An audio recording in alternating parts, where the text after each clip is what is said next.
ततः स प्रयतो वृद्धो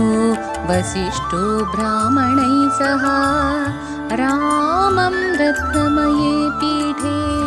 सहसीतं न्यवेशयत्। वसिष्ठो वामदेवश्च जाबालिरथ काश्यप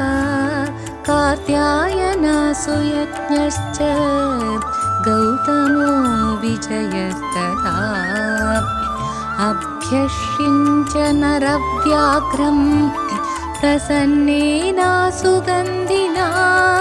सलिलेन सहस्राक्षं वासवो वासवं यथा। अभ्यषिञ्च नरव्याघ्रं प्रसन्नेन सुगन्धिना सलिलेन सहस्राक्षं वसवो वासवं यथा। ऋत्विग्भिर्ब्राह्मणैः पूर्वं कन्याभिर्मन्त्रिभिस्तदा योधैश्चैवाभ्यषिञ्चंस्ते सम्प्रकृष्टासनैकमयी सर्वौषधिरसैर्दिव्यैर्देवतैर्नभसिस्थितैः चतुर्भिर्लोकपालैश्च सवैर्देवैश्च सङ्गतैः। छत्रं तु तस्य जग्राह शत्रुघ्नपाण्डुरं शुभं श्वेतं च वालव्यजनं सुग्रीवो वानरेश्वरा अपरं चन्द्रसङ्काशं राक्षसेन्द्रो विभीषणा मालां ज्वलन्तीं वपुषा काञ्चनीं शतपुष्करा राघवाय ददौ वायुर्वासवेन प्रचोदिता सर्वरत्नसमायुक्तं मणिरत्नविभूषितं मुक्ताहारं नरेन्द्राय ददौ शक्रप्रचोदितः प्रजगुर्देवगन्धर्वा नरुदुश्चाप्सरोगणाम् अभिषेके तदर्हस्य तदा रामस्य धीमता।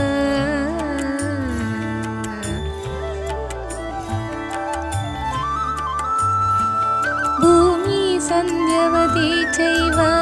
फलवन्तश्च पादपा गन्धवन्ती च पुष्पाणि बभूवुराघवोत्सवे सहस्रशतमश्वानां धेनूनां च गवां तदा ददौ शतं वृषान् पूर्वं द्विजेभ्यो मनुजर्षभा 30 कोटिर्हिरण्यस्य ब्राह्मणेभ्यो ददौ पुनां नानाभरणवस्त्राणि महार्हाणि च राघवा अर्करश्मिप्रतीकाशां काञ्चनीं मणिविग्रहां सुग्रीवाय स्रजं दिव्यां प्रायच्छन्मनो दर्शभा वैढूर्यमणिचित्रे च वज्ररत्नविभूषिते वालिपुत्राय धृतिमानाङ्गदायाङ्गदे ददौ वैढूर्यमणिचित्रे च वज्ररत्नविभूषिते वालिपुत्राय धृतिमानाङ्गदायाङ्गदे ददौ मणिप्रवरजुष्टं च मुक्ताहारमनुत्तमं सीतायै प्रददौ रामचन्द्ररश्मिसमप्रभं सीतायै प्रददौ रामचन्द्ररश्मिसमप्रभं हरजे वाससी दिव्ये शुभान्याभरणानि च अवीक्षमाणा वैदेही प्रददौ वायुसूनवे अवमुच्यात्मनः कण्ठाधारं जनकनन्दिनी अवैक्षत हरिं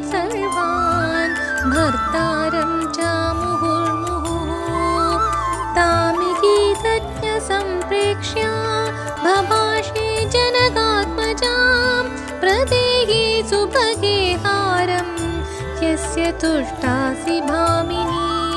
तेजो धृतिर्व्याशोदाक्ष्यं सामर्थ्यं विनयोनया पौरुषं विक्रमो बुद्धिः यस्मिन्नेतानि सर्वशः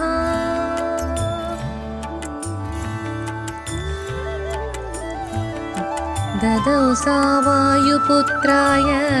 तं हारमसि तेक्षणा हनुमांस्तेन हारेण शुशुभे वानरर्षभा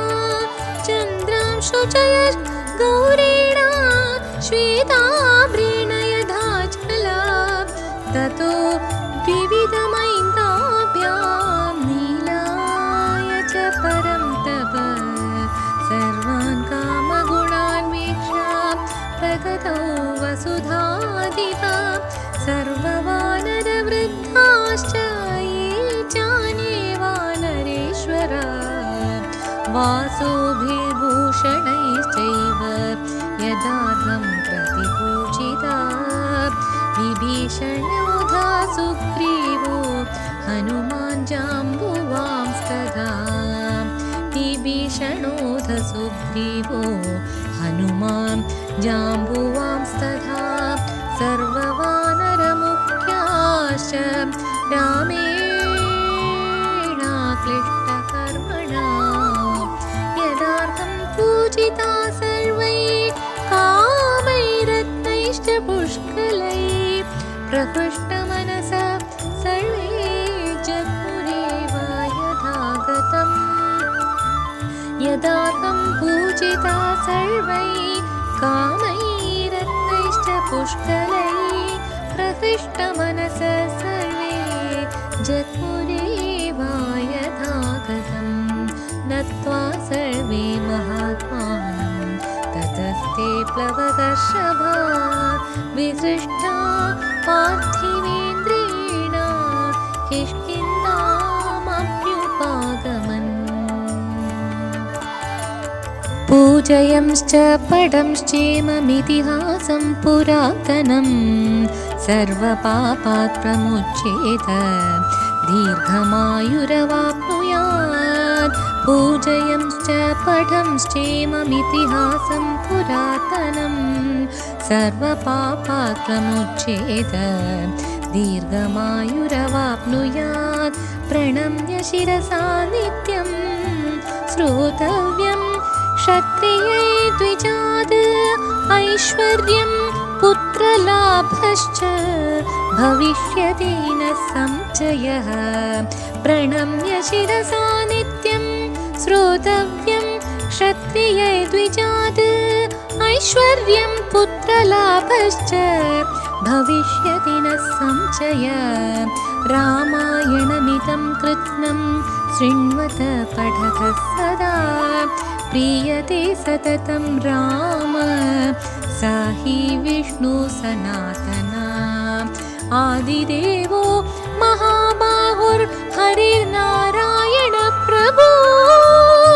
कुटुम्बवृद्धिं धनधान्यवृद्धिं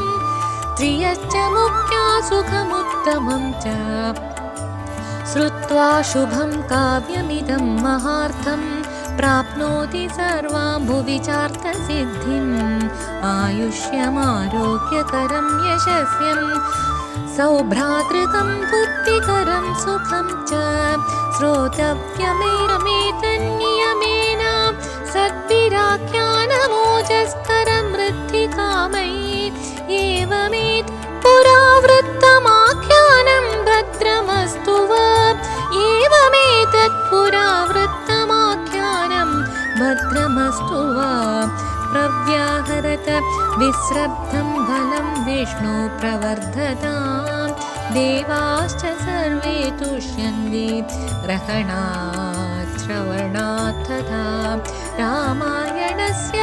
श्रवणात् तुष्यन्ति पितरस्तथा भक्त्या रामस्य ये जीवां संहितां ऋषिणा कृतां लेखयन्तीह च नरास्तेषां वास्तवे भक्त्या रामस्य ये चेमां संहितां ऋषिणा कृतां लेखयन्तीह च